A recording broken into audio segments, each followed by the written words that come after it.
Salam, salam kasih, damai, dan sejahtera. Tuhan memberkati, menyertai, dan melindungi. Salpe. Mari kita mulai bimbingan, penyuluhan, dan katekese kita pada hari ini dengan berdoa.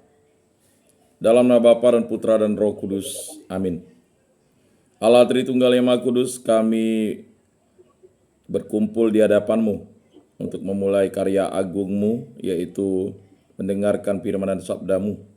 Berkatilah kami yang telah berkumpul ini, agar kami mampu mempelajari segala perintah-perintah-Mu, dan yang paling utama kami mencintai diri-Mu dengan segenap hati, segenap jiwa, segenap akal budi, dan segenap kekuatan-Mu. Berkatilah kami para hamba-hamba-Mu ini, para putra-putra-Mu ini, agar kami dimampukan untuk menjadi pribadi yang selalu melayani dalam kondisi apapun. Semua doa ini kami serahkan dengan perantaraan Tuhan kami Yesus Kristus, yang hidup dan beraja kini dan sepanjang segala masa. Amin. Dalam nama Bapa dan Putra dan Roh Kudus. Amin.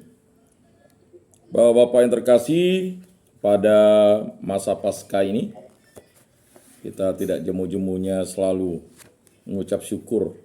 Haleluya, puji Tuhan, karena kita telah dibebaskan dari belenggu dosa oleh Yesus Kristus. Pada materi hari ini kita akan berbicara dari lubuk hati, aku berseru kepadamu. Bapak-bapak yang terkasih dalam Yesus Kristus, berbicara tentang berseru itu sama dengan bagaimana kita mampu untuk menjawab sapaan Allah, sapaan Tuhan Allah yang hidup. Materi dari lubuk hati, aku berseru kepadamu ini, kita mampukan atau kita hidupkan di dalam diri kita, karena kita adalah pribadi yang sudah dimenangkan oleh Kristus. Kita dibebaskan dari belenggu dosa, kita diselamatkan, dan kita memperoleh karunia keselamatan yang sungguh dicari atau dinantikan oleh banyak orang. Dalam kredo kita menyatakan iman kepada Yesus Kristus, Mesias dan Kurios. Kita mengakui bahwa Ia telah menyelamatkan kita oleh penderitaan, kematian, dan kebangkitannya. Dengan demikian, Ia telah membawa kepada kita kebahagiaan karena mendekatkan kita kepada Allah dan menjadikan kita umat yang bersaudara, yang dalam cinta kasih berusaha untuk saling memberi bahagia di dalam Allah. Jadi Bapak-bapak yang terkasih dalam Yesus Kristus, kebahagiaan itu adalah pilihan. Kalau kita ingin bahagia, kita berada di dalam Allah. Kalau kita tidak ingin bahagia, kita keluar di dalam Allah. Jadi pilihan ada di tangan kita. Pilihan itu telah diberikan oleh Yesus kepada kita. Bukan kamu yang memilih aku, akulah yang memilih kamu. Kita dimasukkan di dalam Allah oleh Yesus Kristus. Untuk itu, mengapa kita harus keluar dalam Yesus? Harusnya kita berada di dalam Yesus. Sama pilihan hidup kita. Harusnya kita berada di dalam gereja, bukan di luar gereja. Dan itu adalah pilihan yang harus menjadi pilihan kehendak Allah kepada kita. Akan tetapi tak tampak kepada kita bahagia di dunia. Yang tampak kepada kita justru penderitaan umum di dunia. Keadaan sengsara menyebabkan dunia ini disebut orang suatu lembah tangisan. Tak seorang pun luput dari penderitaan rasa sakit, rasa kekurangan, rasa sunyi. Pengalaman sehari-hari sering menunjukkan perasaan tidak puas, rasa bosan. Tiap-tiap kita dapat menyadari segala keadaan itu. Pada semua umat manusia, menyatalah gambaran itu, yakni kemiskinan, rasa lapar, dan haus. Aneka penyakit, apalagi banyak kesengsaraan timbul karena perbuatan manusia sendiri. Karena kelobaan dan ketamakan manusia. Kita menjadi korban orang-orang jahat. Orang yang kuat dan cerdik mengadakan kekerasan terhadap orang yang lemah dan jujur. Dusta dan tipu penghinaan dan olok-olokan, pencurian dan perkelahian, perampokan dan pembunuhan, menjadi pengalaman yang membawa penderitaan kepada anggota-anggota sekeluarga, sedesa, dan sekota, sesekolah, sewilayah, sebangsa, senegara, lebih lagi antara bangsa dengan bangsa. Peperangan yang besar membakar dunia. Benih kebencian timbul dari perbuatan yang tidak adil antara bangsa. Tindakan pembalasan menumbuhkan tunas baru lagi untuk rasa benci dan permusuhan. Akibatnya muncullah keadaan rusuh, gelisah, dan takut di antara semua golongan masyarakat kecil dan besar. Itulah akibat kejahatan yang hidup dalam umat manusia. Dalam rasa takut dan gelisah, kata atau kita sering berseru, kapan kita merasa aman? Itukah dunia yang dimaksudkan Allah dengan mencipta alam semesta dan umat manusia? Bapak yang terkasih, mari kita sadari, bahkan alam semesta sendiri seakan-akan bermusuhan dengan kita. Alam yang kita diami, bumi yang harus kita usahakan, hujan dan panas sering bukan membantu, malahan merugikan kita, memusnahkan hasil bumi kita, membawa banjir yang menghancurkan harta benda dan menewaskan sanak saudara kita, gempa bumi, kilat, halilintar, binatang yang buas dan berbisa, sampai kepada kuman-kuman kecil memusuhi kita. Dan itu terjadi pada saat pandemi COVID-19. Apa yang terjadi di muka bumi? Ya.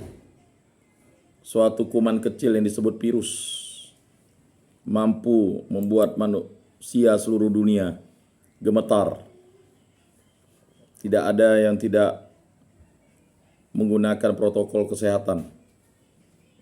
Kalau tidak mengikuti anjuran protokol kesehatan, terpapar. Dan sekian juta orang ya, meninggal atau mati karena COVID-19. Dan puluhan juta terdampak atau terkena COVID-19. Dan miliaran orang harus ya melakukan lockdown, tinggal di rumah supaya tidak terpapar atau tewas akibat COVID-19. Nah, ini sudah kita alami. Jadi sampai sekarang pun pandemi COVID-19 masih dikatakan pandemi. Kita saja yang menganggapnya biasa, normal. Tapi sebenarnya ya belum lepas pandemi ini. Tapi kalau ketakutan terus-menerus akibat pandemi ini berakibat buruk pada keadaan hidup sosial manusia, hidup ekonomi manusia, dan bahkan segala sendi-sendi kehidupan menjadi terdampak. Itu karena kuman yang sangat kecil. Ya. Kuman-kuman kecil mengusuhi kita. Manusia hendak bebas dari dunia penderitaan. Seluruh kodratnya berpegang kepada nyawanya, yang akhirnya terlepas dari tangannya juga. Jadi kematian itu pasti. Ya, harta yang paling berharga dalam hidup kita adalah nyawa. Ya, apalah gunanya jika manusia memiliki segalanya, tetapi kehilangan nyawanya. Itu kata Yesus. Tidak ada guna lagi. Maka nyawa itu tidak bisa dihargai dengan apapun. Maka dosa berat itu membunuh. Itu menghancurkan cinta Allah, merusak cinta Allah. Ya. Jadi membunuh, berzina, dan menghujat Roh Kudus. Ya. Jadi harta yang paling besar atau anugerah yang teristimewa diberikan Allah kepada kita adalah nyawa kita. Ya. Nah, kalau nyawa kita sudah terlepas dari diri kita, apalah gunanya segala sesuatu yang ada di muka bumi ini? Semuanya sia-sia, kata pengkhotbah. Jadi Bapak-bapak yang terkasih, saudara-saudara yang terkasih dalam Yesus Kristus, benar bahwa kita sadar akan penderitaan yang menimpa kita akibat tingkah orang jahat. Jadi akibat tingkah orang jahat itu, penderitaan terjadi di mana-mana. Orang tidak sadar kalau dia jahat. Dia hanya menggunakan hawa nafsunya saja, keinginan dagingnya, kepuasannya belaka. Ya. Bahkan sadar tidak sadar akibat ulah orang jahat, korban-korbannya menderita, bahkan ada yang harus seumur hidup menderita. Walaupun ya, orang yang melakukan kejahatan itu sudah dihukum di penjara, tetapi korbannya itu bisa trauma seumur hidup. Dan apakah kita santai-santai saja menganggap itu biasa-biasa saja? Sadari itu bahwa kejahatan yang kita buat berdampak bagi banyak orang. Ya. Bukan hanya untuk diri sendiri, keluarga, bahkan sekampung, sedesa, ya, sekabupaten, sekota, sekecamatan, bahkan sedaerah, ya. Sekolah ikut dibawa-bawa, sewilayah, sebangsa, dan ya, bahkan senegara.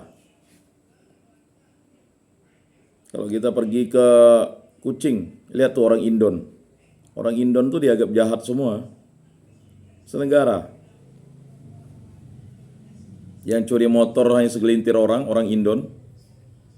Kita sebagai orang Indon itu Indonesia, itu dianggap jahat semua. Itu tadi. Nah, akibat dosa-dosa, gara-gara nila setitik, rusak susu sebelanga.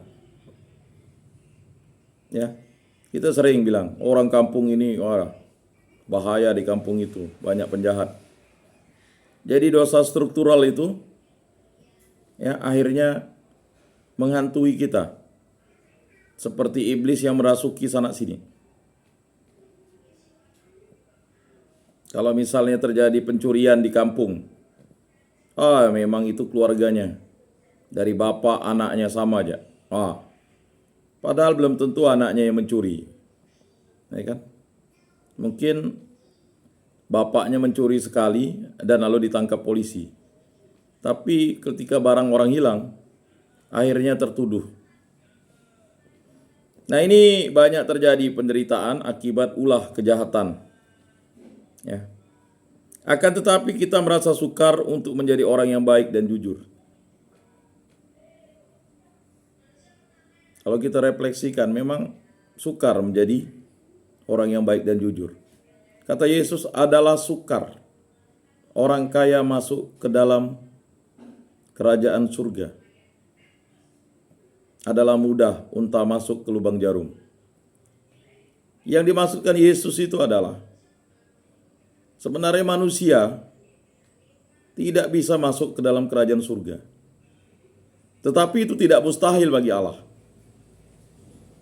Ya. Jadi Yesus katakan tiada yang mustahil bagi Allah. Tapi memang tidak bisa sebenarnya bagi manusia. Makanya, ya, berjuanglah untuk masuk ke pintu yang penuh sesak itu. Karena jalan kebinasaan terbuka lebar. Jadi sama seperti pikiran kita. Ya. Ketika kita mau jujur, ketika kita mau melakukan sesuatu yang benar, ya selalu terbentur. Kita merasa sukar untuk menjadi orang yang baik dan jujur. Mohon maaf misalnya, kalau menjadi kepala desa, tidak ngambur-ngamburkan duit, tidak nyopoi, ya, ndak money politik, mana bisa dipilih katanya. Itu sering terjadi dalam pikiran kita. Kalau mau masuk dalam salah satu menjadi aparat, berapa duit yang harus disediakan? Mau dapat proyek, kalau ndak jolok, ndak bisa. Emang di dunia ini, ya, menjadi orang jujur itu sukar. Sulit. Walaupun kita anak-anak Tuhan, udah dibaptis, ya, kita akhirnya menjadi anak-anak dunia yang mengikuti gaya dunia, yang menggunakan segala cara, menghalalkan segala cara, ya, untuk mendapatkan keuntungan.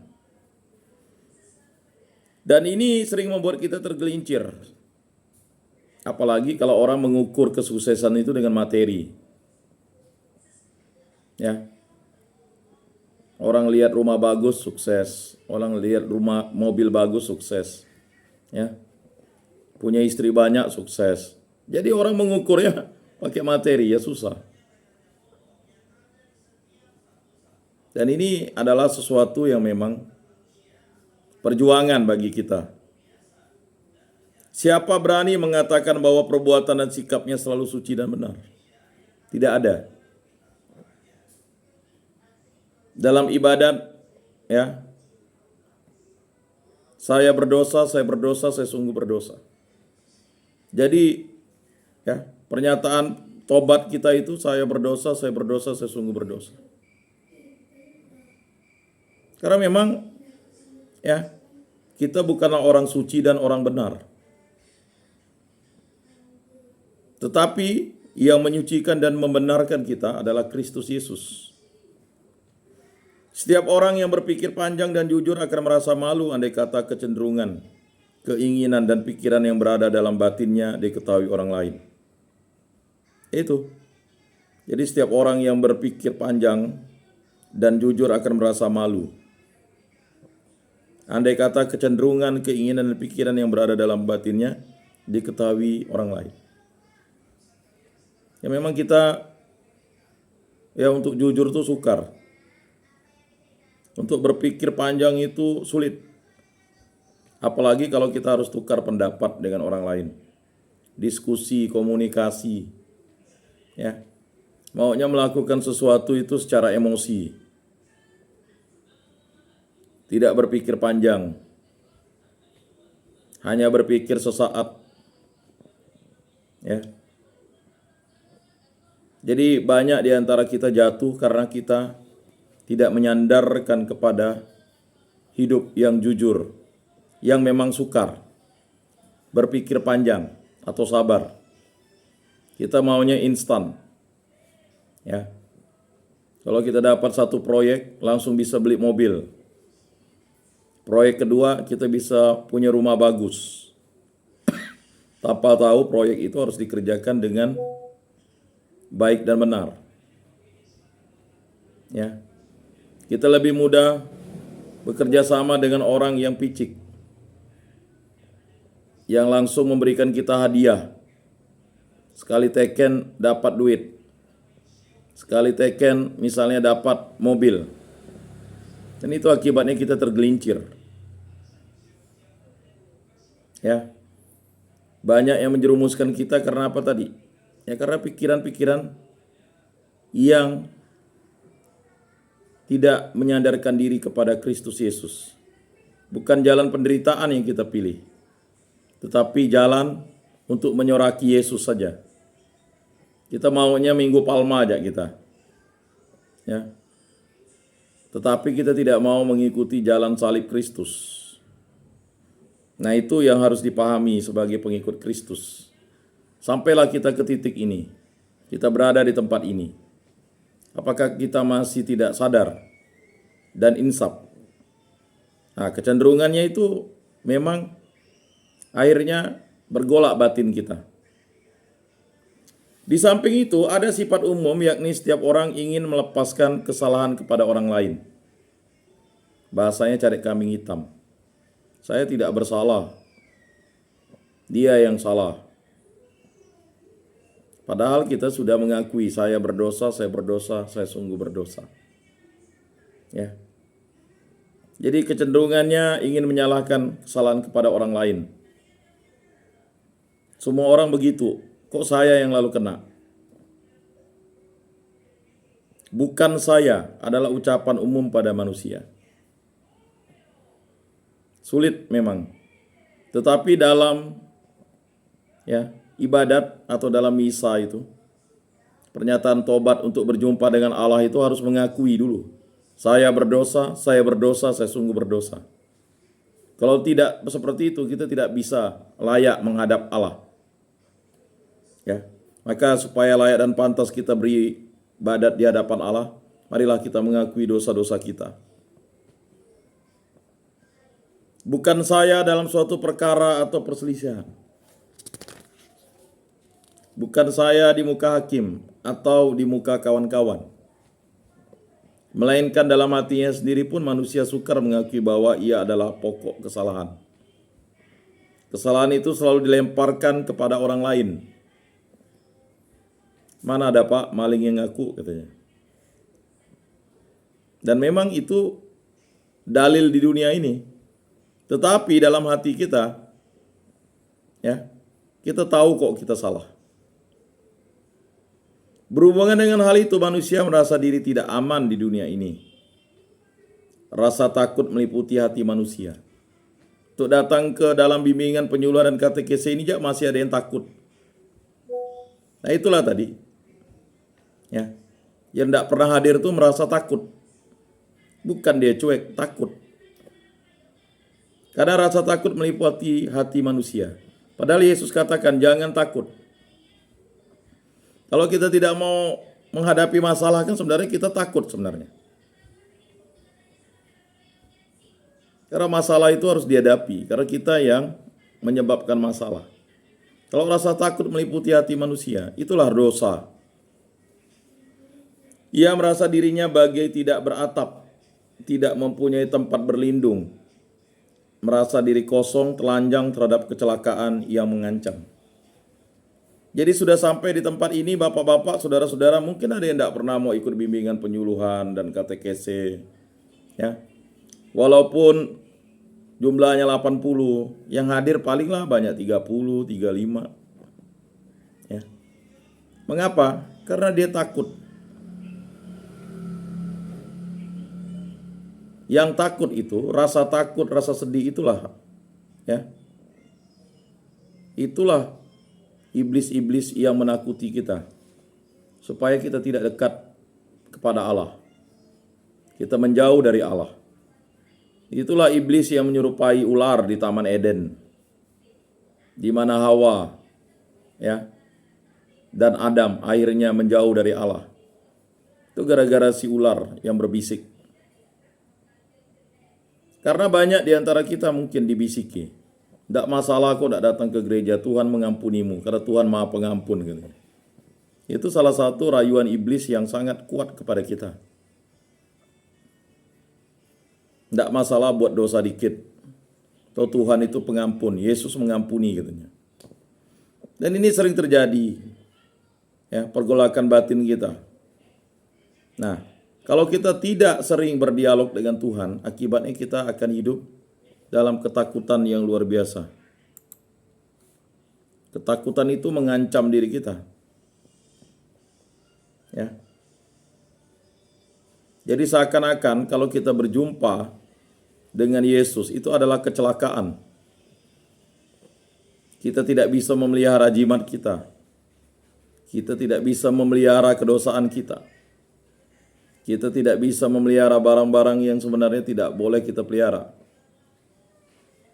Kita tidak bisa memelihara kemalasan, kelobaan, ketamaan kita. Kita hidup dalam ketakutan. Jadi seperti itu. Dasar yang dalam pada perasaan takut ialah bahwa manusia jauh dari pokoknya. Bacaan hari ini kan luar biasa. Akulah pokok anggur dan kamulah ranting-rantingnya. Dan Bapakulah pengusahanya. Jadi kalau ranting yang tidak berbuah akan dipotong. Tetapi ranting yang berbuah akan dipelihara. Nah itu. Jadi dasar yang dalam pada perasaan takut ialah bahwa manusia jauh dari pokoknya. Ia ditinggalkan oleh Tuhannya, berada dalam ruang penciptanya sebagai golongan hamba-hamba yang tidak setia, sehingga tak mempunyai pembelaan. Jadi kita yang menjauh dari Kristus, akibatnya kita tidak ada pembela. Bayangkan kalau kita tidak ada pembela. Kita akan menjadi hamba-hamba yang tidak setia. Keterangan tentang akar keadaan sengsara kurang dipikirkan orang. Jadi banyak di antara kita berpikir kesenangan saja. Akar sengsara itu tidak pernah kita pikirkan. Dulu waktu kita tinggal di kampung, makan secukupnya, hidup bahagia, sukacita, bergembira. Ketika mulai ada listrik, mulailah mampu beli parabola, beli televisi, mulai beli sepeda motor, bahkan sampai beli mobil. Hidup kita menjadi dikejar-kejar oleh ketakutan. Takut TV kita rusak lah, solar ndak ada lah untuk hidupkan listrik dan sebagainya. Sampai hari Minggu pun harus pontang-panting untuk membayar kredit motor, kredit mobil. Yang dulunya rajin ke gereja, hanya jalan kaki, sudah ada motor malas yang minta ampun.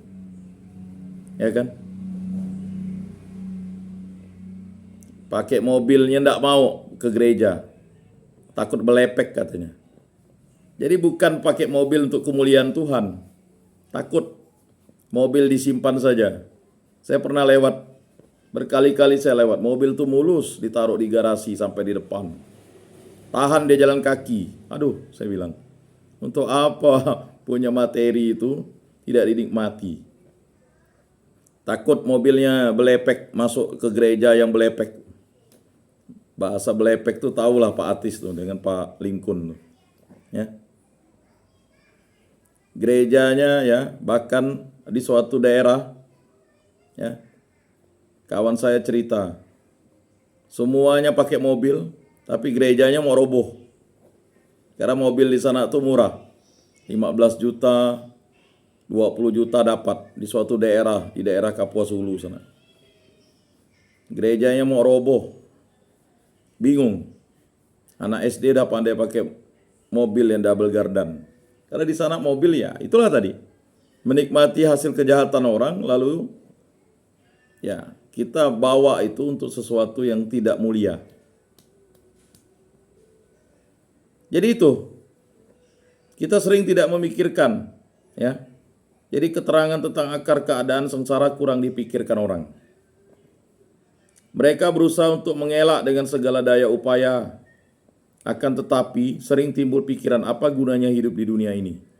Nah, baru kita berpikir apa gunanya hidup di dunia ini. Kita pontang-panting 24 jam mikirkan proyek kita biar selesai. Toh akhirnya kita di lock up juga.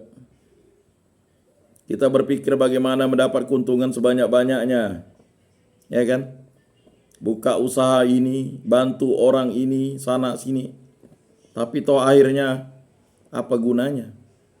Orang-orang yang dulu ngopi dengan kita, minum bersama dengan kita mana?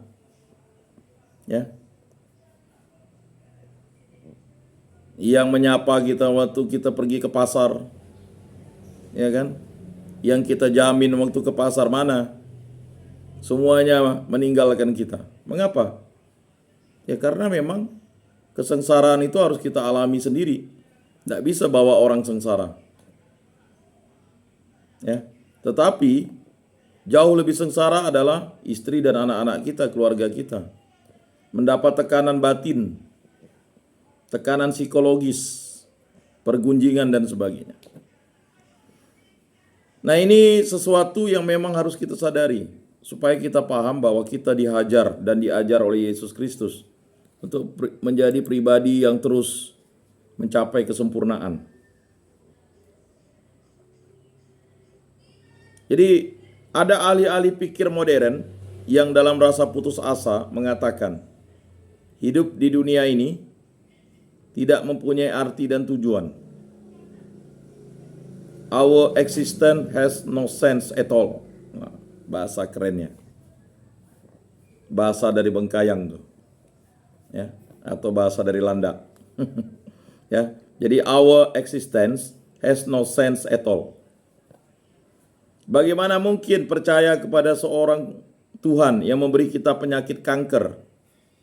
Nah, ini adalah pendapat-pendapat orang yang tidak mau menjalani jalan penderitaan. Bagaimana mungkin percaya kepada seorang Tuhan yang memberi kita penyakit malaria, penyakit TBC, dan segala penyakit lainnya? Lebih baik kita hidup saja dengan tidak berpikir lebih jauh dan lupa bahwa kita harus mati. Nah, itu salah satu pendapat yang sering membuat manusia akhirnya tidak beriman.